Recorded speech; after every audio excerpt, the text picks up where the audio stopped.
हश्र के मैदान में जब मेरा रब सबका हिसाब ले रहा होगा, तब नबी की उम्मत यानी हमारा भी हिसाब होगा। मगर जब हमारे हिसाब की बारी आएगी तो हमारे नबी मोहम्मद सल्लल्लाहु अलैहि वसल्लम अल्लाह ताला से फरमाएंगे, ऐ मेरे अल्लाह, मेरी उम्मत का हिसाब मेरे हवाले कर दे।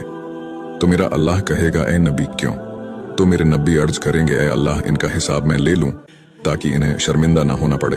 तो मेरा रब फरमाएगा, मेरे महबूब, अगर आप इनका हिसाब लेंगे तो आपके सामने ये ज्यादा शर्मिंदा होंगे, इसलिए मैं इन्हें आपके हवाले नहीं करूंगा, बल्कि मैं इनका हिसाब खुद लूंगा और पर्दे में लूंगा।